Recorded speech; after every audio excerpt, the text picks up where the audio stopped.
निश्चितपणानं फार मोठा विजय आम्हाला मिळाला, पण याच्यापेक्षा अधिक मतं मिळायला पाहिजे असं आम्हाला वाटतं. पण इथं फार मोठा पैशाचा वापर झाल्यामुळं आपलं थोडंसं मताधिक्य जरी कमी असलं तरी निश्चितपणानं अभिमानास्पद अशी कामगिरी मुरगुडकरांनी केलेली आहे. फार मोठ्या बलाढ्य शक्ती इथे येऊन मुरगुडच्या जनतेवर काही फरक पडत नाही.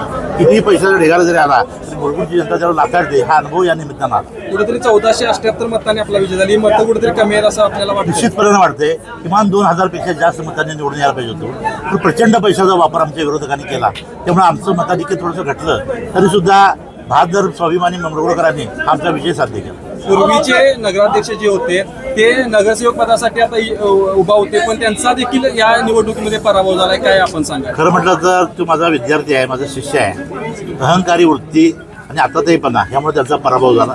खरं म्हटलं तर त्यांनी सुद्धा एक सामान्य कार्यकर्ता म्हणून मुरगुडच्या सगळ्या कामामध्ये विकासामध्ये झोकून घ्यावं. निवडणुकीपुरती निवडणूक, कुठला विरोधक मी मानत नाही. त्या पुढच्या काळामध्ये सगळ्या मुरगुडकरांनी ज्या पद्धतीनं अंबाबाईचं देऊळ उभा करताना सगळ्यांनी मदत केली, ज्या पद्धतीनं मुरगुडच्या विकासाच्या संकल्पना सगळ्यांच्या आहेत, त्यामुळे सगळ्यांनी पार्टी गटतट न मानता आजपासून परत कामाला लागावं हे मला आव्हान त्या निमित्तानं करायचं आहे. माझ्या जुन्या मित्राला सुद्धा तेच सांगायचं. 20 शिलेदार आपले उभा होते निवडणुकीसाठी, त्यातला 4 शिलेदारांचा आपल्या पराभव झालाय. काय सांगाल? ज्या शिलेदारांचा पराभव झाला आहे त्याचं सुद्धा आत्मपरीक्षण आम्हाला करावं लागेल. खरं म्हटलं तर 21-0 अशा पद्धतीनं हा निकाल अपेक्षित होता.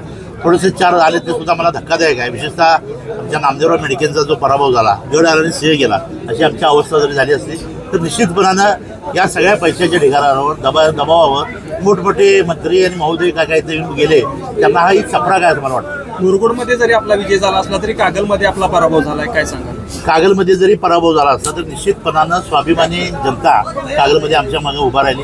निवडणुकीला उभा राहायला माणसं मिळणार नाही म्हणजे असे म्हणणाऱ्यांना जवळजवळ आता आम्ही मताची आकडे माझ्याकडे यायची तर चांगली मतं आम्हाला मिळाली.